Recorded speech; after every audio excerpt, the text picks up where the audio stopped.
Bonjour à tous. Alors aujourd'hui j'ai envie de faire quelque chose d'un peu différent et on va débattre de l'importance de la préservation du bâti d'avant la guerre de 100 ans. Par ça ce que je veux dire c'est... Vous m'excusez, je crois qu'on a quelqu'un à la porte, j'arrive tout de suite.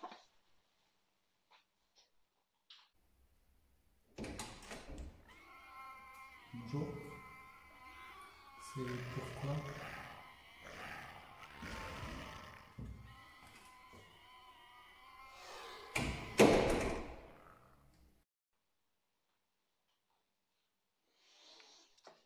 Bon, je crois qu'on va devoir changer de sujet pour aujourd'hui. Il semblerait qu'on soit au milieu d'une invasion de zombies orques, il y en a beaucoup.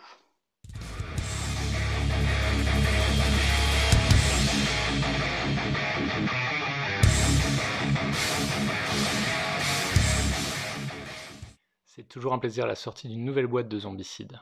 Surtout quand on est en Kickstarter et qu'on reçoit une boîte entière de figurines supplémentaires. Après, on ouvre la fameuse boîte à pizza, et là, on réalise qu'il y a dans cette boîte beaucoup de figurines à peindre. Beaucoup trop de figurines à peindre. Et donc aujourd'hui, on va voir comment faire du batch painting sur la boîte de base de Zombicide Green Horde en utilisant la méthode contraste. On se retrouve tout de suite. Ah, les peintures Citadel Contrast, la promesse de lendemain qui chante, la promesse surtout de miniatures peintes beaucoup plus rapidement grâce à une méthode qui allie la couche de base, le layer et les shades. On va voir comment traiter cette peinture et voir comment l'utiliser de la façon la plus efficace possible. Ce que je vais vous recommander, surtout si vous en avez une certaine quantité, c'est de commencer par faire un nuancier. Ça vous permettra de voir toutes les couleurs que vous avez et de voir de quelle façon elles évoluent, depuis le plus foncé vers le plus clair. Pour cela, on prend un peu de peinture, on commence à l'étaler très largement au début et on l'étire afin d'avoir une belle ligne qui va partir du plus sombre vers le plus clair. Une fois ce nuancé réalisé, naturellement on reprend les noms afin de ne pas se perdre et de pouvoir les utiliser de la façon la plus facile possible.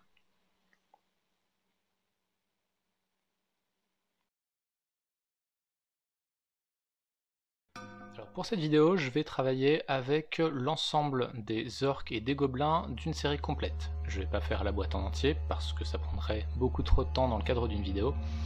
On va donc traiter une ligne entière de gobelins et d'orques. On va pas faire les fatigues, on avait commencé à les faire la dernière fois.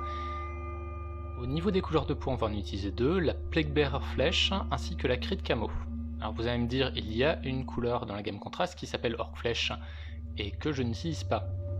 C'est tout simplement parce que, à mon avis, un orc qui est devenu un zombie n'a plus la peau dans le même état qu'un orc vivant. Et là vous allez me dire, mais pourquoi? Eh bien, si on prend la bonne littérature, les orques sont un mélange entre des végétaux et des champignons. C'est-à-dire qu'ils poussent comme des champignons avec des spores, mais qu'une partie de leur morphologie s'apparente plutôt à des plantes. Le fait que les orques aient la peau verte vient du fait que la couche supérieure de leur épiderme contient de la chlorophylle. Et alors si vous avez des plantes chez vous, vous avez pu voir que si vous ne nourrissez pas correctement votre plante, celle-ci va jaunir. On peut donc considérer qu'un orc qui est mort a ses cellules de chlorophylle qui commencent à décéder, et donc que de la même façon sa peau est en train de jaunir. C'est pour ça que pour une certaine quantité des orques de cette boîte et des gobelins, je vais utiliser le Plague Bearer Flèche pour montrer le stade le plus avancé de décomposition de leur peau. Au niveau de l'application maintenant, alors la peinture contraste s'applique un petit peu comme les peintures de type Lavis ou de type glacis. En fait, la peinture contraste n'est jamais qu'un glacis en plus épais et en plus couvrant. C'est pour ça qu'elle permet d'avoir une couche de base, de rentrer dans les creux comme un Lavis et donc de faire des ombrages. Et de la même façon, du fait qu'elle est assez fluide, les parties qui sont les plus exposées auront moins de peinture et donc se verront d'une façon plus claire.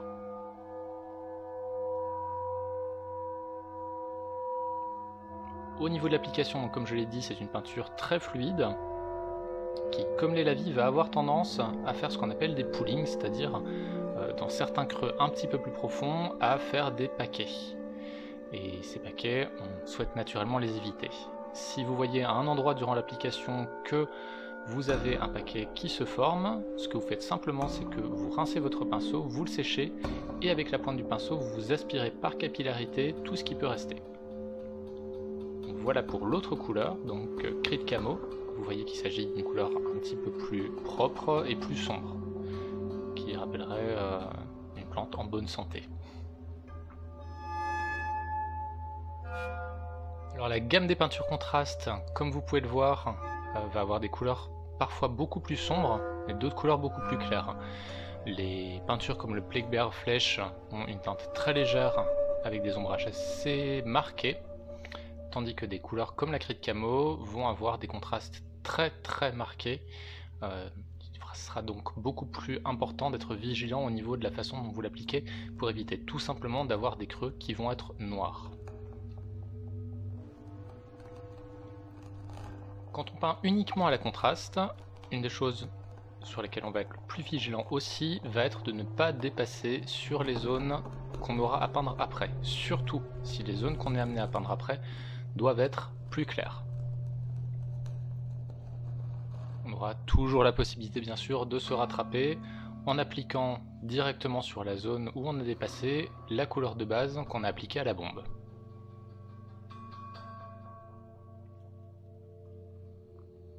Une autre chose à retenir quand on peint avec de la contraste, c'est que on va avoir tendance naturellement à chercher, comme je l'ai dit, à ne pas dépasser. Le problème ce faisant, c'est qu'on risque de ne pas appliquer la peinture assez loin et donc se retrouver au niveau du creux de jonction entre deux couleurs avec tout simplement un vide. On verra comment le traiter un peu plus loin. Au niveau des métalliques, pour cette opération on ne va pas utiliser de peinture contraste. Le titre de ma vidéo est donc totalement racoleur et j'en suis désolé. On va utiliser une vraie couleur métallique, du lait de Belcher, sur l'ensemble des pièces. On n'a pas aujourd'hui au niveau de la gamme contraste de peinture qui nous permettent d'avoir des effets métalliques. On va en règle générale les émuler avec des peintures grises et je vous avoue que c'est pour moi la limite un petit peu de la gamme contraste. Les métalliques, à part si on fait du métal non métallique, ne pourront pas être bien rendus au niveau de cette peinture.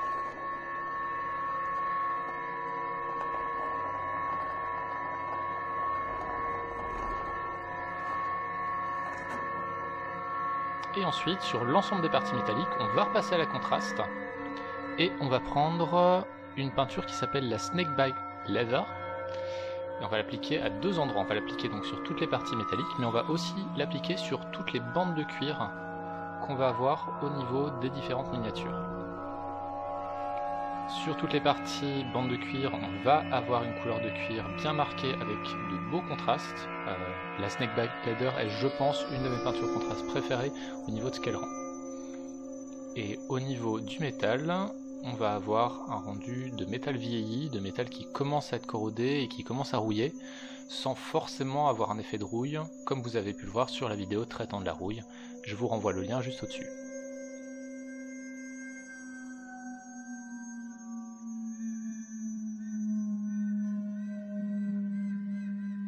Comme vous le voyez ici, je parlais des endroits de jonction. On va se permettre, sur une des deux couleurs qu'on va utiliser, de dépasser un petit peu, de rejoindre l'autre couleur pour éviter d'avoir un blanc entre les deux zones.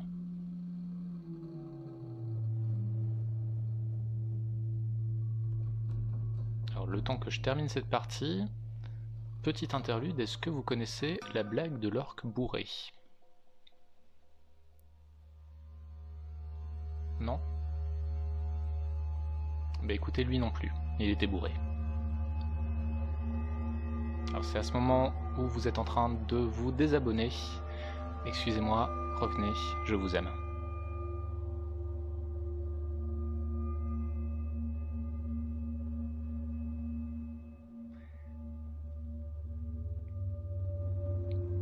Voilà, on a terminé sur la partie cuir et sur la partie métallique.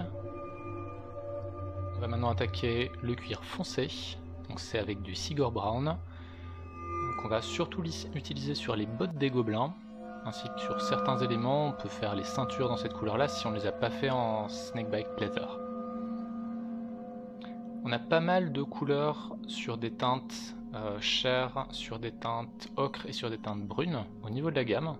Ça permet de pouvoir faire des belles variations entre différents effets sur les cuirs, sur les peaux. On pourra toujours voir ça dans une autre vidéo au niveau entre autres de la peau.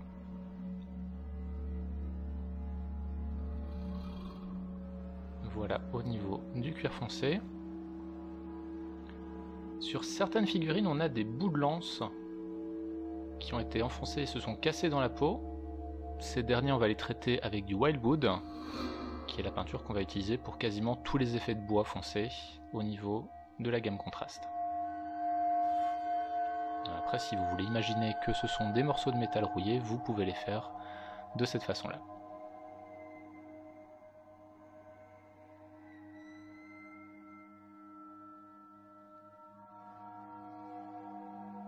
On passe aux zones faites en os. On n'en a pas énormément sur ces figurines. On utilise la peinture qui porte ce nom-là, la Skeleton Horde, qui est une peinture plutôt claire et assez utile, qui marche bien sur du blanc, qui marche bien sur une base crème, et qui nous permet en un seul passage au final d'avoir des effets d'os assez réalistes. On a plusieurs figurines sur lesquelles on a les os apparents, donc on va pouvoir les couvrir aussi. J'ai mal pour son genou. Et ensuite on va attaquer la dernière grosse partie au niveau des figurines, qui va être l'ensemble des tissus et des toges. La particularité quand on travaille en batch painting, c'est qu'on est amené à peindre une grosse quantité de figurines, et souvent des figurines assez semblables. Quand on peint une boîte de zombicides, on a en règle générale 7 ou 8 modèles parfaitement équivalents dans la même boîte. On va donc essayer de les différencier. On peut naturellement le faire avec la couleur de peau, comme je l'ai fait ici, et on va encore plus facilement le faire par rapport aux vêtements. Au niveau de cette série-ci, je vais travailler surtout avec du rouge. Pourquoi le rouge, me direz-vous? Eh bien, comme tout bon orc le sait, le rouge c'est la couleur qui va vite.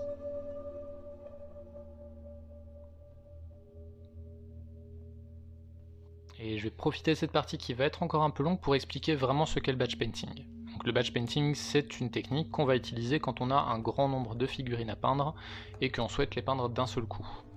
Comme je l'ai expliqué un peu plus tôt, peindre une à une des figurines est un casse-tête absolu, et sur une boîte de la taille de Zombicide, vous allez juste vous désespérer et perdre toute motivation après en avoir peint quelques-unes, une après l'autre.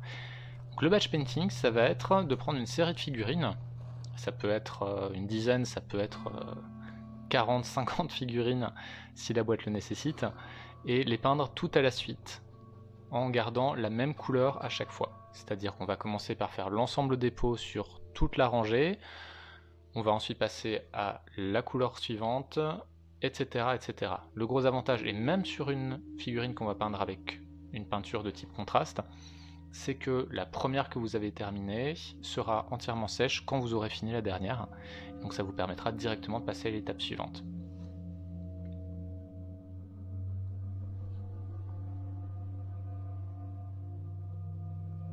Alors petit commentaire un peu en aparté concernant le rouge que j'ai utilisé, donc c'est le Flèche Terreur Red. Vous allez pouvoir malheureusement voir de temps en temps au niveau de la peinture contraste que pendant le séchage, des microbules se sont créées et vous allez avoir des points blancs. Si vous le remarquez assez rapidement, vous allez pouvoir le corriger en repassant rapidement pendant que vous travaillez la contraste. Si ce n'est pas le cas, vous avez plusieurs solutions, comme remettre un petit point de contraste ou utiliser une peinture de type lavis pour couvrir à cet endroit-là.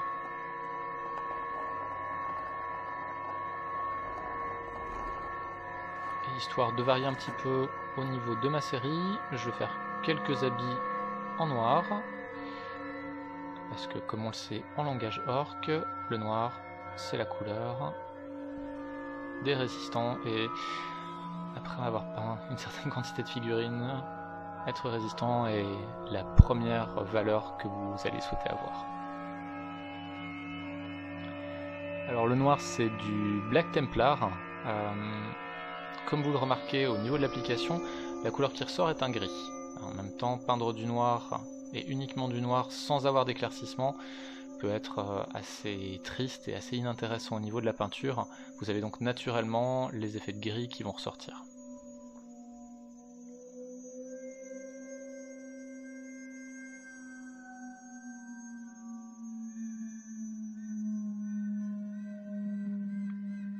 Une fois de plus, mise en garde, quand vous travaillez une couleur foncée après des couleurs claires, vérifiez bien que vous ne débordez pas puisqu'il sera très compliqué de rattraper ça. Et pour le dernier orc, même si ça ne se voit pas au niveau de l'image, il s'agit d'Akhelian Green. Pour moi, je suis désolé, vous me direz pareil, c'est du bleu. Le bleu, au niveau des orcs, c'est la couleur de la chance, et ce petit gars est chanceux puisque il est le dernier de la boîte.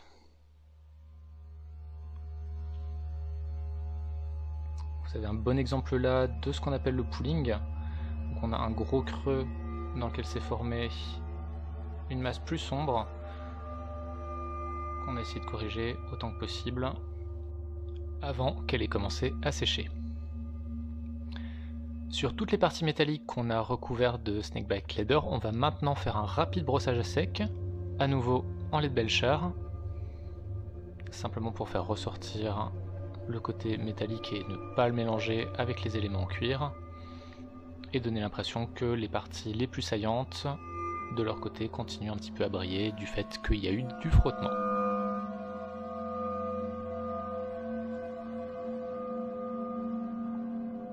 Vu la taille de certaines, je recommande un pinceau assez fin pour réaliser ce brossage à sec, évidemment, pour ne pas tacher les autres zones.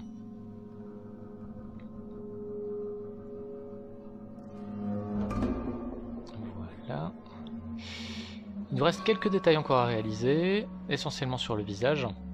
Alors, au niveau de la bouche et au niveau des yeux, on peut naturellement les laisser comme ça si on est pressé. De mon côté, j'utilise du blanc à l'intérieur de la bouche et au niveau des yeux en eux-mêmes. Je recommande forcément d'utiliser un pinceau très fin pour cette étape. L'idée étant de couvrir le globe oculaire ainsi que les dents et l'intérieur de la bouche.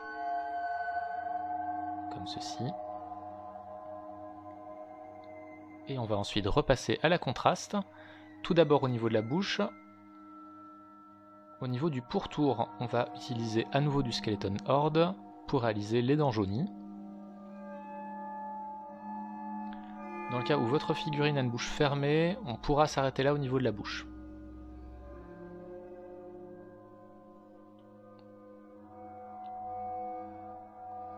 Voilà. Si possible, évitez d'en mettre au fond de la bouche sur les figurines qui ont une bouche très ouverte.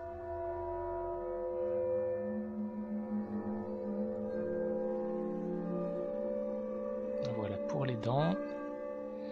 À présent, au niveau des yeux, j'ai utilisé deux couleurs différentes parce qu'on a deux couleurs de peau différentes. Et l'idée, c'est de réussir à avoir un bon contraste entre le regard et la peau. C'est pour ça que sur les figurines les plus foncées, j'ai utilisé du Yanden Yellow, qui est la contraste qui permet de réaliser le jaune. On le met sur l'ensemble de l'orbite, on n'a pas besoin de se concentrer juste sur l'œil, ça fera mieux ressortir l'œil au final.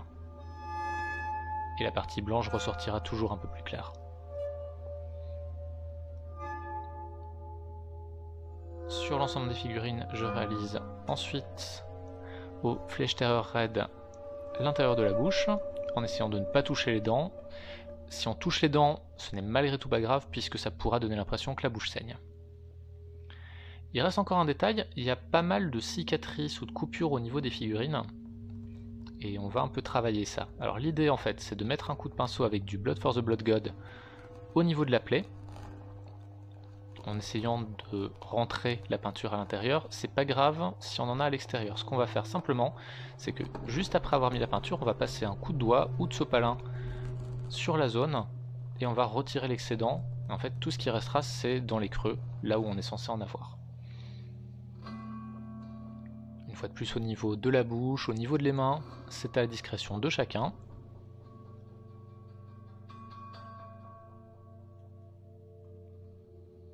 L'idée étant, naturellement, de pouvoir avoir des effets différents d'une figurine à l'autre sur des figurines qui se ressemblent.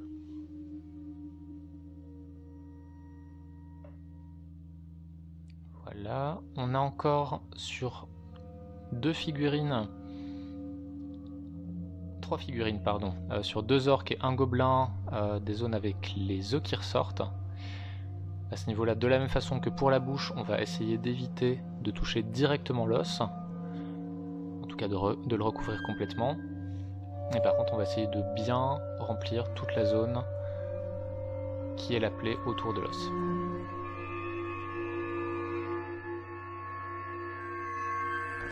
Et dernière étape, comme sur toutes les figurines, on va réaliser les socles. Pour cela, je ne vais pas refaire le détail, je vous invite à revoir, en cliquant sur le lien au-dessus, la vidéo concernant les socles de figurines zombicides.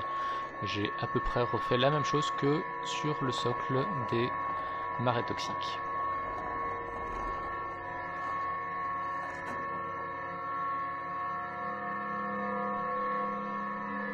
Et avec l'étape du socle terminée, on en a fini avec nos figurines. Voilà au niveau de la galerie. Mais écoutez, on a fait aujourd'hui les tutoriels pour la méthode contraste. On se retrouvera très bientôt pour celui sur les méthodes classiques. Entre temps, je vous laisse avec la galerie. Une fois de plus, n'hésitez pas à liker la vidéo, à la partager et à vous abonner à la chaîne. On se retrouve très bientôt. D'ici là, prenez soin de vous.